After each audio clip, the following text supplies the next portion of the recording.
grab hold of yourself long enough to confess to God, and then confess your feelings to someone else, you're on the way to finding healing for yourself. When I share my burdens with others, it lightens my load. It really works. If you're right now in the midst of some turmoil in your life, you feel highly emotional, you've been wounded emotionally, confess to God. And then find someone else to confess, to talk about how you feel. So we reveal how we feel. Secondly, we release those who've hurt me. We talk a lot about forgiveness in this church, and I will continue to do that probably at least once a month. That's because forgiveness is such a big part of our lives. We have to have it. We go through life, we get wounded. We go through life, I wound people. Let me add, and I don't want you to raise your hand if you don't want to. I don't want to embarrass anybody. But if you are in the process of forgiving someone right now, or you should be in the process of forgiving someone, just raise your hand. Okay, there's hands up everywhere. Now, I'm sure there's some of you that are not in that process right now, but you will be, okay? That's just the way life is. We bump into each other, and we have to forgive.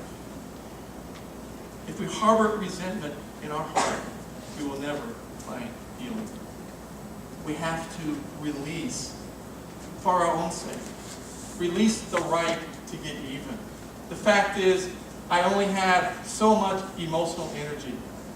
I can use that energy to get well or to get even. And the secret is, it's not really the secret, getting even doesn't make me well anyway. Say I'm in a car wreck, I'm going down the street, minding my own business, obeying the traffic laws. Someone runs a stoplight, crashes into my car, I'm in the hospital, I have 2 broken legs. Do I think to myself, gee, if I can just find that person and break their legs, then my legs will no longer be broken? Of course not. It doesn't work that way. If I'm broken, I'm broken.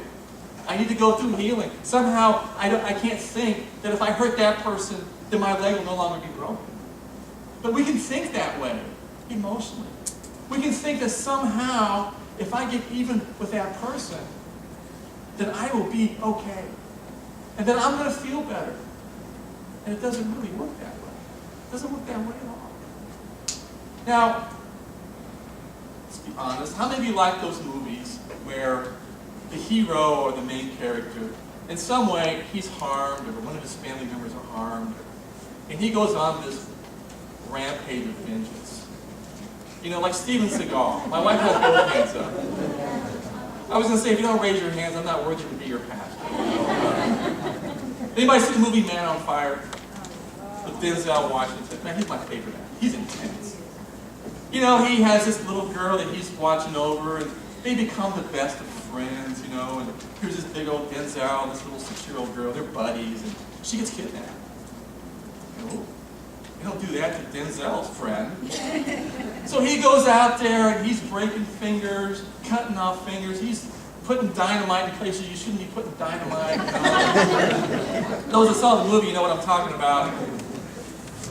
And you're watching that, or as I'm watching that, I'm thinking, yes, he's evening the score. Vindication. It feels wonderful. But you know what? That's not real life. It's a movie. That's the thing about movies and stories. I can get emotionally engaged and have these emotional feelings and have all this chemistry that releases in your body when your emotions are heightened or whatever. I don't have to feel the consequences of reality. There's a difference. On TV, revenge works. In a movie, revenge works. In real life, it doesn't work. It destroys us. The only thing that really works is forgiveness. Forgiveness is what works. Forgiveness is not easy. We can deceive ourselves that hatred and vengeance will bring relief, but it doesn't. It's the hard work of forgiving people. And it is hard work. Romans 12 says this, Never pay back evil for evil. Never avenge yourselves. Leave that to God, for he has said that he will repay those who deserve it. God is the just judge.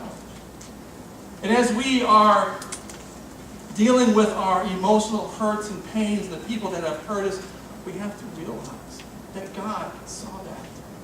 That God understands everything. He is the perfect judge. And I can release that to him, knowing that I can't do anything about it anyway. He's the righteous judge. I also have to realize that that person asks for forgiveness, God's going to forgive them. Just like God forgives me when I harm other people and ask for forgiveness. Jesus knows all about forgiveness. 1 Peter 2:23 says this, when they hurled insults at me, he did not retaliate. When he suffered, he made no threats. Instead, he entrusted himself to him who judges justly. God is the just judge. God is the righteous judge. He understands. Jesus knows what it's like to be emotionally wounded. He knows what it's like to be physically wounded.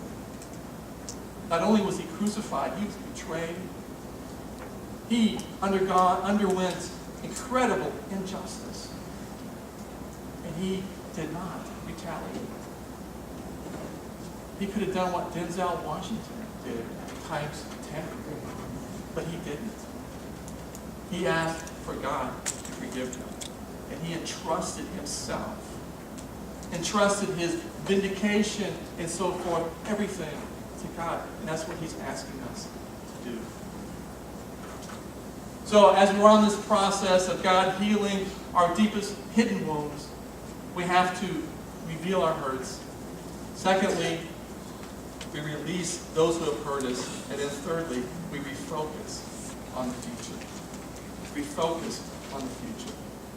Now, as I'm doing this sermon, I'm not talking about the little irritations that happen day to day that I think we should just kind of ignore and get over. These are talking about the more serious things that can happen in our lives. I had a friend, his name was John. John was a wonderful guy. And he was married, happily married, he thought. And then one day his wife left him. He had no idea that she was involved with somebody else. And she left him actually for a minister at the church they were going to. So that was kind of a double whammy. But John, he remained faithful to God. And he got to the point where he would teach this class on divorce recovery at the church that I was at. And he would start the class out by saying this. Talk about how in his own life, all of a sudden, his life was like this horrible car wreck. He was going along thinking things were fine, and all of a sudden, it was just a mangled mess. And there's just said glass and mangled metal and fires. It was just a horrible, horrible wreck. And he said that he hovered around that wreck for years. And then he realized he reached a point where he had to move on. That he couldn't remain at the scene of the accident. That's what he used to say. I could not remain at the scene of the accident the rest of my life. If for no other reason, for the sake of my kids, I had to move on in life. And so he did. He began to receive healing. He began to teach this class on divorce recovery. And God really brought healing to his life. And here's another little formula that I learned many years ago about moving forward. What do I do and how do I move forward? Well, the first thing that I do to move forward is I got to begin to think right. I got to quit swimming in negative thoughts and thoughts of anger or hatred or thoughts of self-appreciation or the pity party. Anybody ever have a pity party? They can be so fun, but they don't take you anywhere. So I think right. The Bible tells me how to think right. The Bible tells me that no matter what my situation is, if I have Jesus, I have a future, and I have hope, and there are good things for my life. The Bible tells me about forgiveness. The Bible tells me how to view God and how to view humanity. The Bible tells me how to think right. Romans 12:2 says this, do not conform to the pattern of this world, but be transformed by the renewing of your mind. The input we get from the world is so much, can be so negative. It can be so ungodly. We have to encounter God's Word. Now, we're going to encounter God's Word in all kinds of ways. Hopefully, we're encountering God's Word right now. I believe we are. I know I am. Hope you are too.